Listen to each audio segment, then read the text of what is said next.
시청자와 함께하는 시민데스크. 코로나19 제약이 풀림과 동시에 모임과 술자리가 늘어나면서 음주운전으로 인한 사고도 함께 늘고 있는데요. 최근 연이어 발생하는 음주 사고 보도를 YTN은 어떻게 보도하고 있는지 시청자 비평 리뷰 Y에서 살펴봅니다. 얼마 전 유명 제과업체의 매출 부풀리기 정황을 YTN이 단독으로 보도했는데요. 그 자세한 내막을 오늘 에필로그 Y에서 다뤄봅니다. 잠시 후에 만나보시죠.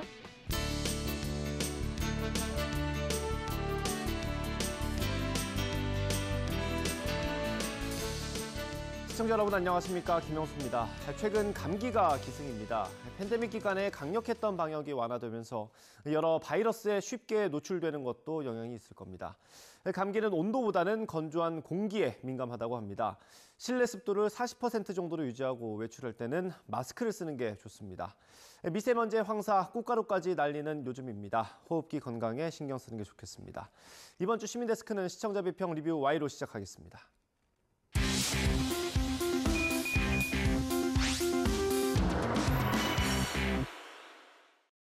네, 세 분 어서 오십시오. 안녕하십니까.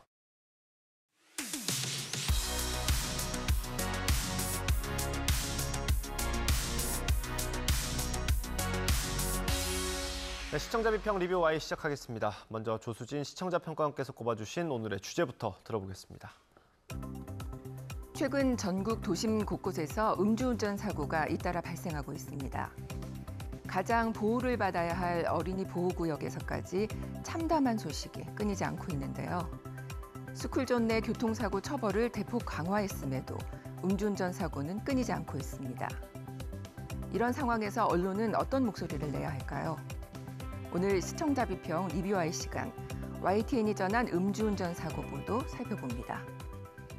네, 음주운전 사고 안타까운 소식 저도 뉴스하면서 많이 전해드렸는데 실장님 예전이랑 요즘이 좀 어떻습니까? 저희가 사실 YTN뿐만 아니라 많은 매체에서 음주운전의 문제점, 위험성을 경고하는 보도를 굉장히 지속적으로 하고 있습니다. 반복적으로 하다시피 할 정도인데 그래도 줄지 않는다는데 굉장히 어떻게 보면 좀 낙담을 하고 그러면서 또 계속 이걸 보도해야 되겠다라는 생각을 갖게 됩니다. 특히 이제 언론 매체이기 때문에 공직자라든지 공직 후보자의 음주운전 사실이 드러날 경우에는 굉장히 과거보다 엄격한 기준으로 보도를 하고 있는 것도 사실입니다. 그럼에도 불구하고 줄지 않고 있기 때문에 언론 매체로서는 어떤 불의의 피해자가 생기지 않도록 어린이 피해자라든지 저소득 가장의 피해자가 생길 경우 사회적 관심도 많기 때문에 저희가 사실 적극적으로 문제를 제기하는 편입니다. 그리고 또 제도적인 보완 대책이나 해결책은 없는지 그런 것도 저희들도 함께 찾아 나가야 될 것 같다고 생각합니다. 네. 앞서 말씀드린 것처럼 최근에 음주운전 사고로 초등학생이 숨지고 또 한 가정의 가장이 숨지기도 했는데 YTN 보도는 어떻게 전했는지 정리해 주시죠. 네, 그 YTN 홈페이지에서 4월 1일부터 15일까지요. 약 2주 동안 음주운전 사고를 키워드로 기사를 검색해 봤습니다. 약 60여 개의 보도가 나왔었는데요. 중복 기사나 이제 단순 언급 기사를 제외한다고 해도 이 보름 기간에 50개의 보도가 있었다라는 점은 결코 적은 숫자가 아닐 겁니다. 음주운전은 중범죄임을 인식해야 한다는 그 사회적 여론 공감대가 이전보다 상당히 높아진 경향이 이 뉴스 건수에 반영된 것이 아닌가 짐작하게 하는데요. 그만큼 음주운전 발생 건수가 줄면 참 좋았을 텐데요. 경찰, 대낮 음주운전 단속 2시간 동안 55명 적발. 이 보도에서 확인한 바로는 좀 아니었습니다. 음주운전 사고가 낮 시간대에 발생하는 비중이 이 4월 초까지 집계해본 결과 41.2%였다고 하거든요. 1년 전 같은 기간에 22.9%에 비해서 이제 늘었다라는 보도였습니다. 음주운전 위험에 대한 사회적 경각심이 전보다 좀 느슨해진 것 같아 좀 걱정입니다. 나들이 철이기도 하고 또 코로나 방역 해제가 맞물리는 여러 이유를 찾아볼 수 있을 텐데요. 이 반복되는 음주 교통사고 소식이 더 이상 들리지 않기를 좀 바랄 뿐입니다. 이제 음주운전이 이렇게 늘어난 만큼 YTN 보도도 굉장히 많아졌습니다. 음주운전 수배 20대 무면허 운전하다 사망 사고, 또 잠실 먹자골목에서 음주운전 행인 8명 중경상, 청소하던 환경미화원의 음주운전 차량 돌진, 2명 중경상, 이외에도요 굉장히 많았습니다. 음주운전 적발과 사고가 경찰 단속이 집중되면 이렇게 줄었다가 또 다시 회복되는 그런 추세는 매년 이렇게 되풀이되는 것으로 나타나고 있습니다. 여기에 이제 상습적인 음주운전자 적발 비율은 해마다 증가하고 있다라고 하는데요. 음주운전 사고가 이렇게 반복되고 있다는 게 문제임을 이 보도를 통해서 실감할 수 있었습니다. 4월 11일 보도입니다. 마지막까지 배달하다 음주운전이 앗아간 아버지라는 제목의 보도인데요. 배달을 하다 음주운전 차량에 치여서 돌아가신 한 가장의 사건 소식입니다. 아들의 인터뷰 내용이 나갔는데 이 보도를 통해서 음주운전이 이렇게 한 가정을 완전히 무너뜨릴 수 있다는 점 느끼게 했고요. 음주운전의 폐해를 충분히 알리는 기회가 됐다라고 생각이 됩니다. 근데 여기서 하나 생각할 것은 음주운전 피해에 의한 고통을 공개해서 가해자 처벌을 할 그런 필요를 언급할 수는 있겠지만 그 피해자 가족의 삶이 회복될 수 있도록 하는 관심 이런 것도 좀 이어나갔으면 좋겠다는 점 강조합니다. 네, 이 평가원님 말씀에 공감하는데요. 생계비를 벌던 사람이 갑자기 숨질 경우에 이 경제적 타격을 피하긴 힘들 겁니다. 음주운전 가해자는 합의금이나 형사처벌로 이 죄값을 다 치렀다고 여길 수 있겠지만 사고 이후에 피해자와 또 그 가족의 경우에는 월 소득이 크게 줄어 경제적 타격이 커지고 또 감당하기 어려울 정도로 길게 고통을 감내해야 합니다. 음주운전 피해의 생계망막, 해외에선 가해자가 양육비 지급이라는 보도가 있었는데요. 가해 운전자가 피해 유자녀의 양육비를 지급하라고 명령할 수 있게 하는 법안이 국내에서도 논의 중이라고 보도가 있었습니다. 가해자들이 자신이 저지른 범죄가 가져온 결과에 제대로 책임지고 또 배상하게 해야 할 방법이 무엇인지 고민이 필요해 보인다라는 점에서 공감이 갔습니다. 경제적 울타리를 잃은 피해자를 위해서라도 사회적 지원 제도를 살피고 정보를 알리는데 YTN이 적극 좀 나서주시길 바라겠습니다. 네. 또 이어서 4월 8일 대전에서 음주운전 사고가 있었습니다.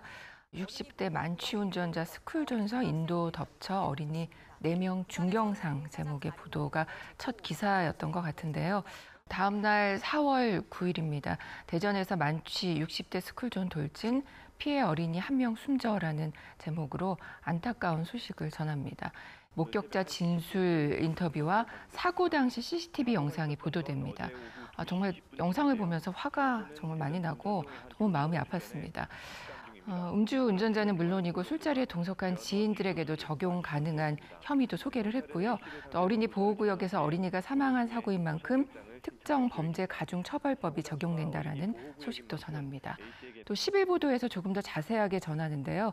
어린이 보호구역 4명 사상 사고, 음주운전 피의자 구속영장 심사라는 제목의 보도에서는 문제 상황을 구체적으로 알려줘서 인상적이었습니다. 인근 주민 인터뷰가 나오는데요. 이걸 통해서 문제점을 전달한 겁니다.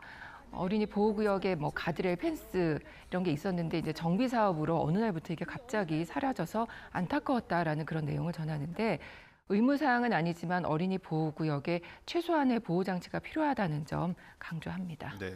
이 사고가 났던 곳이 어린이 보호구역이었잖아요. 그래서 관련 보도도 좀 있었을 것 같습니다. 네, 그 민식이법 시행 3년이 지났지만 스쿨존에서 일어나는 어린이 교통사고 사망 건수가 좀처럼 줄고 있지 않다고 지적을 했습니다.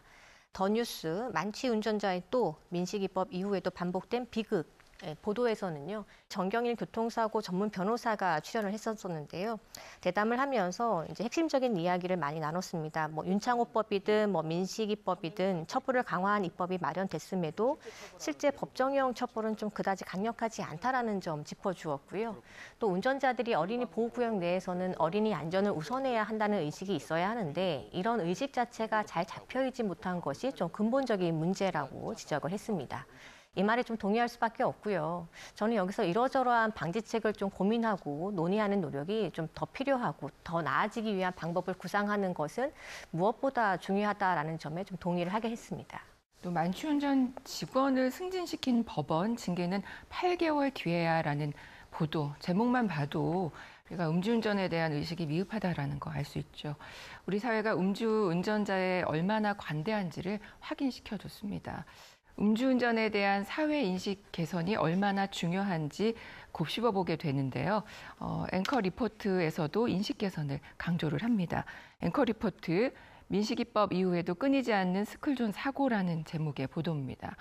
민식이법 이전과 또 이후 어린이 보호구역에서 일어난 교통사건 사고 건수를 통계를 보면서 분석을 했거든요. 민식이법이 큰 효과를 발휘하지 못하고 있다는 겁니다. 그래서 이에 대해서 안전시설물 설치, 또 가해자 처벌 강화 등을 강조하면서 마지막에 인식 자체가 강화돼야 함을 강조를 합니다. 이렇게 앵커 리포트에서 강조한 내용들이 잘 진행되도록 언론의 감시 기능도 앞으로 발휘해 주시길 바랍니다. 저도 이제 저희 아이들이 다니는 학교에서 이 녹색 부모회를 신청을 했거든요. 그래서 1년에 한 2번 정도 그 아침 등교 때 교통안전 지도를 나갑니다. 이 학교 앞에 건널목이나 이제 도로에서 아이들이 가장 우선적으로 보호받아야 할 대상이 될 수 있도록 관심을 쏟는 일이 가장 중요하겠죠. 이 초등학교 저학년 아이들의 경우에는 특히나 이제 시야 자체가 넓거나 높지 않아서 학교 앞에 이렇게 주정차되어 있는 차량이 움직이고 있을 것이라고 미처 생각하지 않는 경우도 있더라고요. 때문에 이 스쿨존 내에서는 아이들의 시선이나 동선을 고려해서 운전자는 항상 어린이를 우선해서 방어 운전을 해야 할 겁니다. 아이들의 안전이 우선될 수 있는 조치들이 무엇일지 YTN이 아이들의 입장을 잘 고려한 안전 정책이 무엇일지 짚어볼 부분이라는 생각이 좀 들었습니다. 네. 음주운전을 하면 안 된다는 인식은 예전부터 있고 법으로 그렇게 돼 있기 때문에 인식이 계속 이어져 오는 거고요. 또 최근에는 그 심각성이 굉장히 많이 부각이 되지 않았습니까? 그런데도 이렇게 근절되지 않는 이유는 뭘지 또 고민해 볼 필요가 있을 것 같아요. 네, 음주운전 사망사고 때마다 그 급물살을 타듯이 논의를 반복하고 있는데 이 음주운전자에 대한 관리 정책이 좀 강화될 필요성에 대해서 YTN이 좀 더 보도를 늘려야 한다라는 생각이 들었습니다. 이 음주운전자의 경우 면허가 취소되었다가도 다시 음주운전을 하다가 적발될 확률이 일반 운전자의 3배, 또 다시 면허가 취소될 확률은 무려 10배가 된다고 하거든요. 그래서 외국 같은 경우에 이 음주운전자에 대한 관리 정책으로 3개월 이상, 또 1, 2년이나 최대 4, 5년까지 음주 재활 프로그램이 있다고 합니다. 하지만 우리나라의 경우에는 가장 짧은 4시간에서 16시간의 교육만 받으면 음주를 하더라도 면허 재취득이 된다고 하죠. 여러 면에서 열악한 실정입니다. 이 상습 음주 운전자를 대상으로 한 심리치료라든지 또 이들이 술을 마신 상태에서 차를 몰 수 없도록 하는 좀 제도적 안전벨트 마련에 YTN이 주목해 주길 바랍니다. 네. 굿모닝 브리핑의 음주 시동 잠금 장치 도입 요구 14년째 제자리라는 보도를 보면서 시동 잠금 장치가 미국과 유럽 등에서 도입돼서 운영되고 있다라고 이제 짧게 훑어줬는데요. 우리나라도 관련 법안이 2009년에 발의된 적이 있습니다. 또 19대, 20대 국회에서도 발의됐지만 통과되지 못했고요. 21대 국회에서도 관련 법안이 5개나 지금 계류 중이다라는 소식 전합니다. 시동 잠금 장치라고 검색을 해보니까 2015년 음주운전 사고 기사가 이렇게 나오더라고요. 그러니까 이때도 같습니다, 보도가. 국외 사례로 시동 잠금 장치를 들면서 음주운전 사고를 예방하자라는 그런 내용이거든요. 근데 이제 이게 수년이 지난 지금에도 왜 이 법안이 통과되고 있지 못한지 좀 저는 궁금해졌습니다. 그래서 이런 관련된 내용 분석하고 대책을 촉구해 나가는 그런 후속 보도도 좀 기대하겠습니다. 또 뉴스라이더 처벌 강화에도 반복되는 음주사고 대책은에서는요. 음주운전이 왜 반복되는지 그 전문가와 대담을 진행한 시의적절한 내용이었습니다. 가천대 안전교육연수원장은 그 음주운전 단속이 좀 더 촘촘해져야 할 것을 주문했는데요. 이 스쿨존에서 카파라치를 다시 시작해 보는 것이라든지 또 음주운전자 양형 기준을 강화하는 것, 또 윤창호법과 같은 가중처벌이 부활할 필요성이 있다는 점을 지적하기도 했습니다. 한국 사회가 술에 대해서 좀 관대하고 또 음주운전에 대한 실형 선고율도 관대하다는 점이 좀 방점이 찍혔었는데요. 효율적으로 또 효과적으로 음주운전을 막을 수 있는 구체적인 방안을 도입하는 것이 시급하다는 점에 좀 공감하게 했습니다. 네. 이 언론이 어떤 역할을 더 할 수 있겠습니까? 음주운전 줄이는데. 저도 이제 두 분 말씀을 들으면서 많은 생각을 하게 됐는데요. 그런데 이제 박사님께서 지적하신 것 중에 그 재범률이 굉장히 높다, 음주운전 사고가. 그런데 거기에 비해서 이 어떤 면허를 재발급하는 요건이 굉장히 약하다는 취지의 말씀을 하셨는데 그런 것에 굉장히 동의하고요. 사실 언론이 좀 사회적인 인식 개선뿐만 아니라 이런 제도 개선의 문제를 좀 더 심층적으로 보도할 필요가 있겠구나 이런 생각을 하게 됐습니다.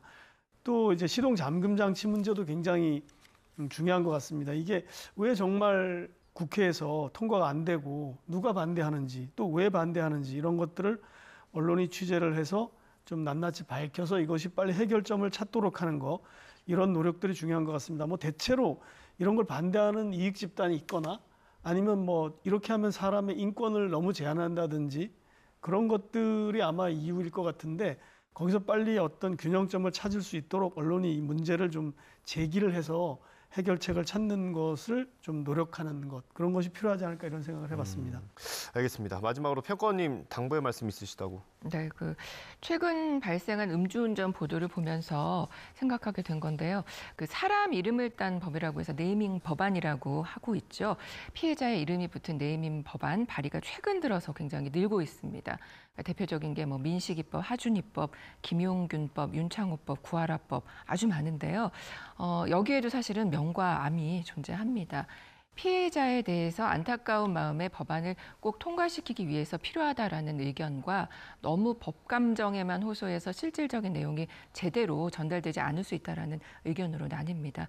중요한 건 이게 이제 피해자의 이름이 붙을 경우 유가족에게 상처가 될 수 있다는 점에서 정말 신중해야 되는데요. 그래서 왜 조두순법처럼 먼저 피해자 이름이 있었다가 법안이 바뀐 경우도 있었잖아요.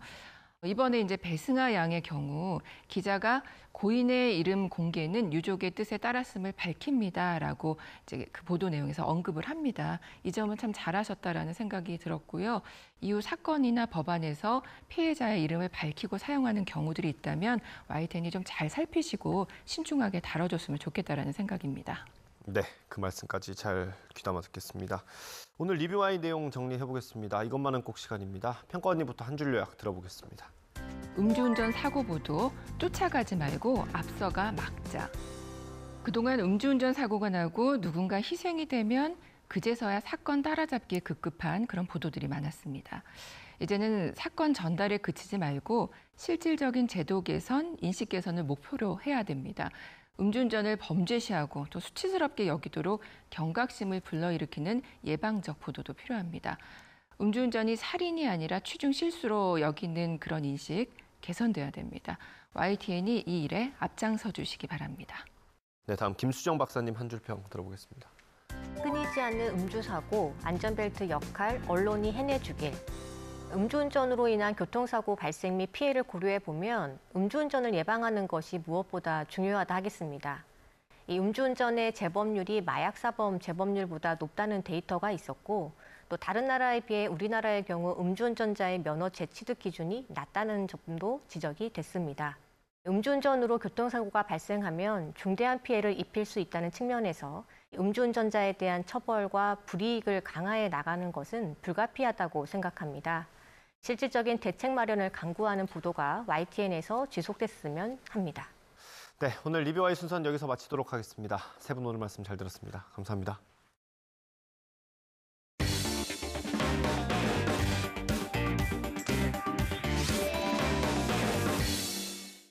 지난 3월과 4월 두 차례에 걸쳐서 혜택 크라운 제과의 매출 부풀리기 의혹을 YTN이 단독으로 전해드렸습니다.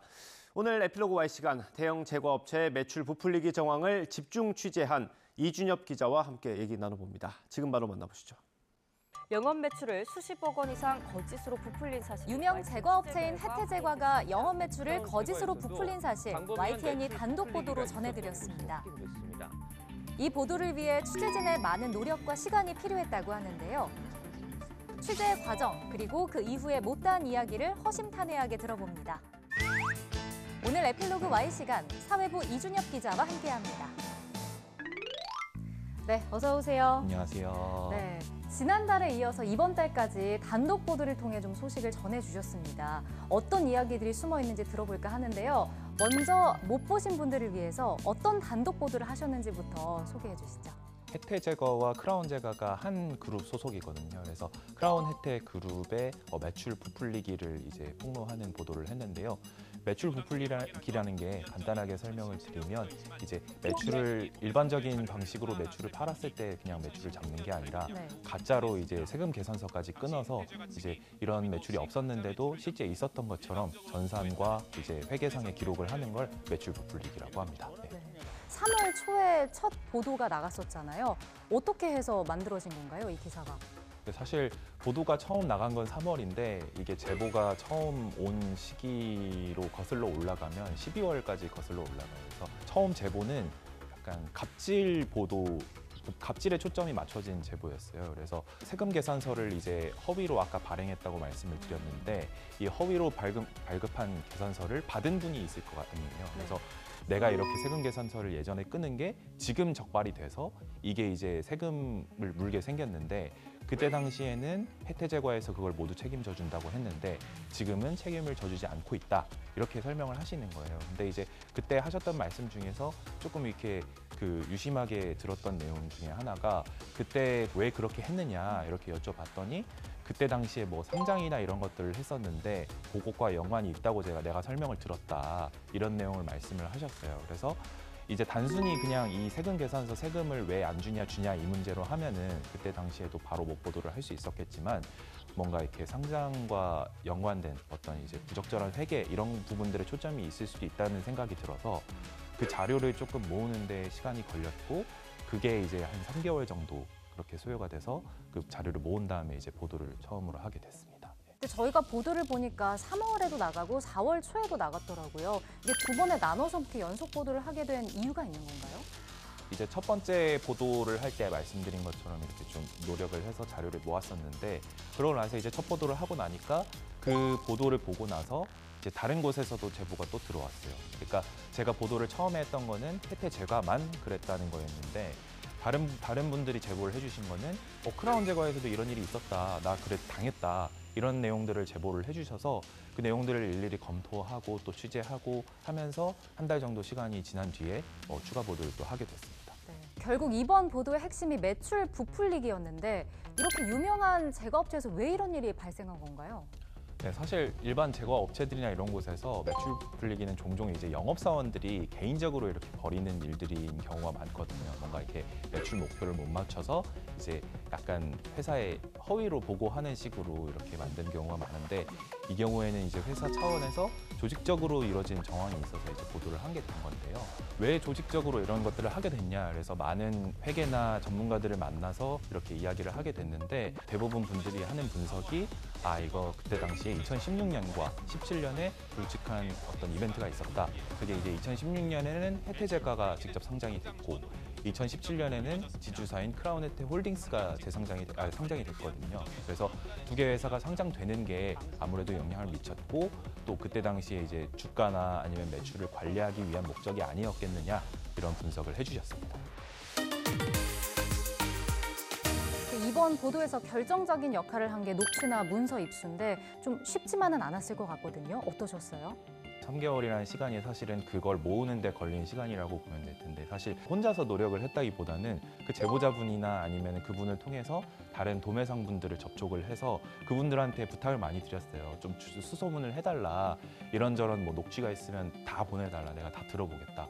그리고 혹시나 관련해서 뭐 내부 자료라든지 이런 것들을 구할 수 있겠느냐 했는데 녹취를 보내주셨던 거죠. 그래서 그 중에서 이제 제가 약간 옥석을 가리고 좀 중요한 내용이 필요한 것들을 모아가는 과정이었고 사실 거기에 있는 내부 전산 자료가 나오거든요. 첫 번째 보도를 할 때 그건 이제 정말로 혜태 직원이 아니면 볼 수 없는 자료인데 그 자료 같은 경우에는 정말 우연히 받게 됐어요. 그러니까 그걸 도매상분이 어떤 혜태 직원의 일종의 실수로 제가 자세한 걸 말씀드리기 좀 어려운데 실수로 구하게 된 걸 제가 이제 입수를 하게 된 그래서 그걸 구하게 됐을 때 정말 이게 조직적으로 이루어졌다는 거에 대한 확신이 생겼고 또 이제 그 보도를 조금 더 확실하게 할 수 있는 그런 상황이 돼서 사실 그 자료를 구했을 때 굉장히 짜릿했죠.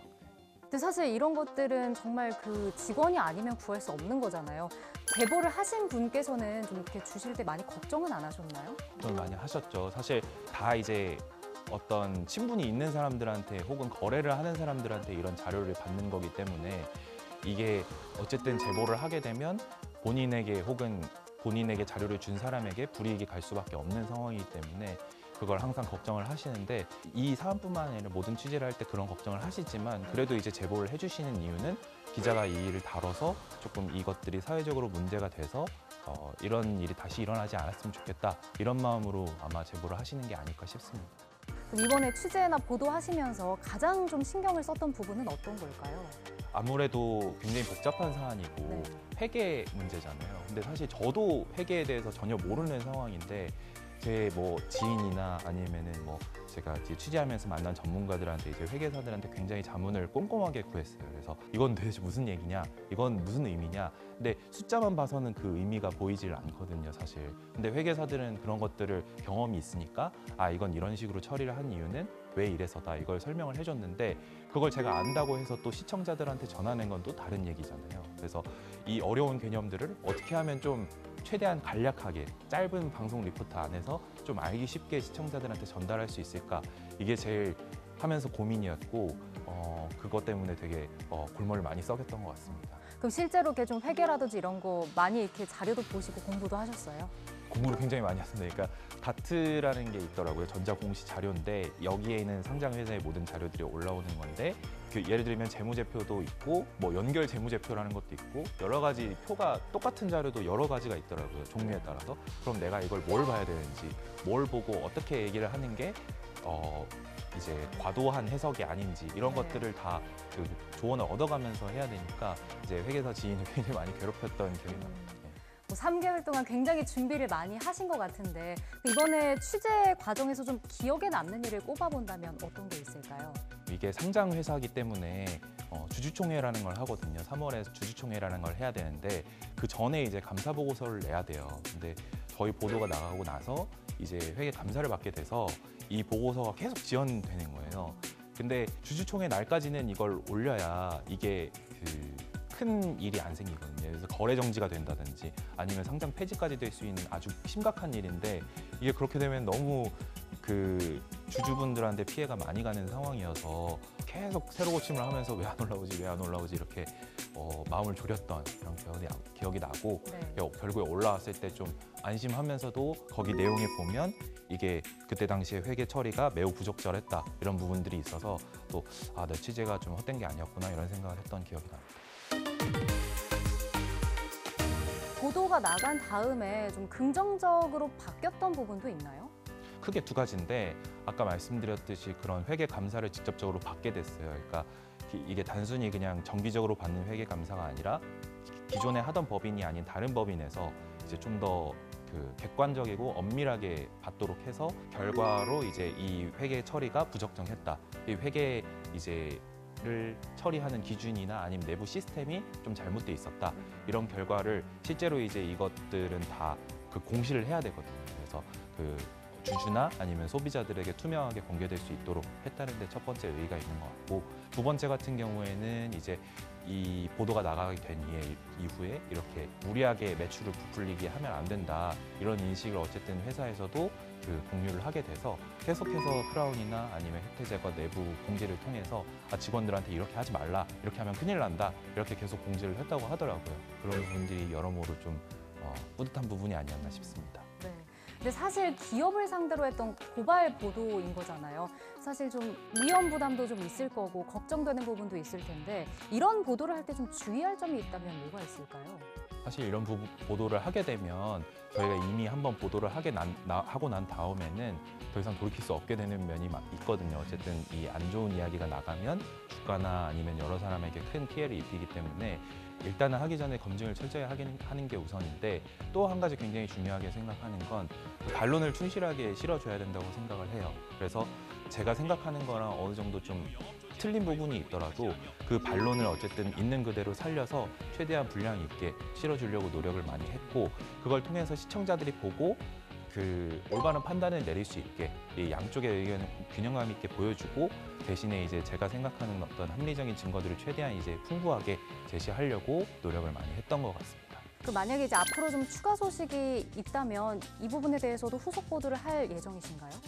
네, 일단은 지금 감사를 받은 것은 혜태제과뿐이었는데 시기상 그래서 4월에 이제 저희 보도가 나가고 나서 크라운 제과도 어떻게 보면 그런 것들을 받을 수도 있게 된 상황이어서 향후 그런 상황의 변화가 생긴다면 당연히 저희가 보도를 할 것이고 또 이후에 저희가 도매상이라든지 아니면 아까 말씀드린 뭐 영업사원이라든지 이런 예를 들어서 피해를 본 사람들이 추가로 생긴다면 그리고 혜태제과나 크라운제과가 적절하게 조치를 하지 않는 게 생긴다면 저희가 항상 지켜보고 또 추가로 보도를 할 수 있도록 항상 만반의 준비를 갖추도록 하겠습니다. 사실 이번에도 시청자분들이 모르고 넘어갈 내용이었지만 단독 보도를 통해서 좀 짚어볼 수 있었는데 앞으로도 잘못된 그런 내용들 바로잡는 기사 많이 써주시길 바랍니다. 네, 오늘 함께해 주셔서 고맙습니다. 네, 감사합니다.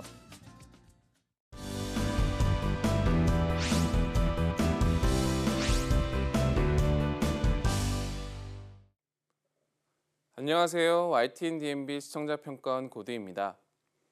우리는 미디어를 통해 다양한 분야에서 자신의 노하우로 성공한 사람들의 이야기를 접하곤 하는데요. 사회적으로 성공한 사람들의 성공 스토리도 재미있는 소재지만 성공을 이룰 수 있었던 습관이나 성공의 순간은 더욱 관심이 가는 소재입니다. YTN 주민 토크쇼 석세스 스토리는 이처럼 성공의 포인트에 주목하는 프로그램입니다.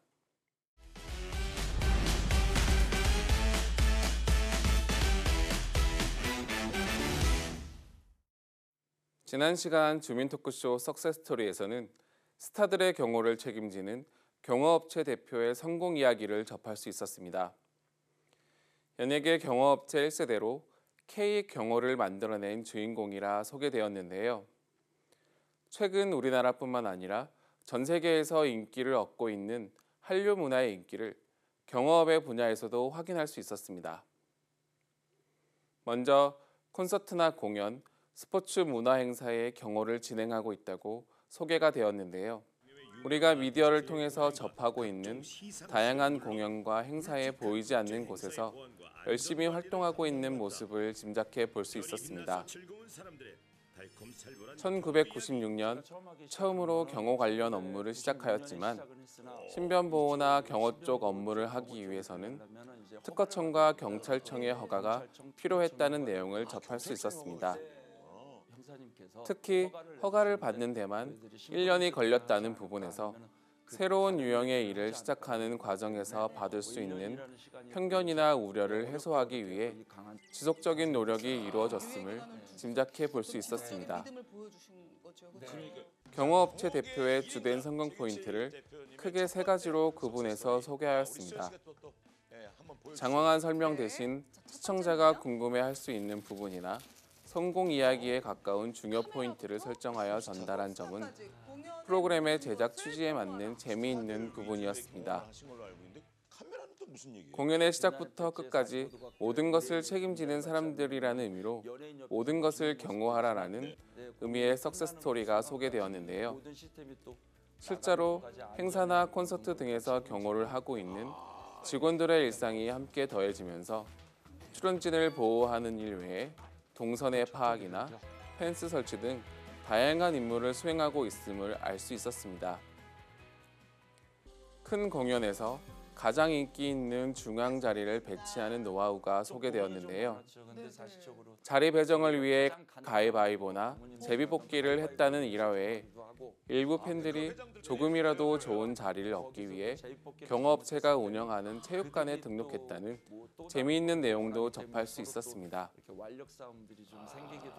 경호원에 대한 일반적 소개 외에 재해 대처 계획 신고서라는 생소한 단어를 알게 되었는데요. 공연장 운영자가 다양한 재해를 예방하기 위해 계획을 수립하고 처리 기관에 신고하는 서류라고 합니다. 세부적인 안전을 위해 계획을 세우고 이를 신고하는 과정이 늘 있었다는 사실을 알게 되어 매우 인상 깊었습니다. 카메라 보조 스태프로 활동하면서 무대 뒤편에서 스태프들의 고생을 실제로 경험한 것이 계기가 되어 지금과 같은 경호업체를 만들게 되었고 앞으로 경호 전문 학교를 설립하여 후학을 양성하고 싶은 경호업체 대표의 희망적인 바람도 접할 수 있었습니다. 안전은 우리 사회에서 꼭 담보되어야 하는 가장 중요한 영역 중 하나입니다. 특히 많은 사람들이 모일 수 있는 콘서트, 스포츠 등의 행사에서는 무엇보다도 안전이 가장 우선적으로 해결되어야 할 사항일 텐데요. 경호업체의 석세스 스토리를 통해 누군가는 안전을 끊임없이 생각하고 있다는 것을 알 수 있었습니다. 앞으로 다양한 분야와 폭넓은 시각으로 성공의 포인트를 시청자들에게 전할 수 있기를 바랍니다. 시민데스크는 시청자 목소리로 YTN을 깊이 되돌아봅니다. 방송에 대한 여러 의견들 SNS와 홈페이지, 전화로 남겨주시고요. 저희는 다음 주에 더 다양한 시청자 의견으로 돌아오겠습니다. 시청해주신 여러분 고맙습니다.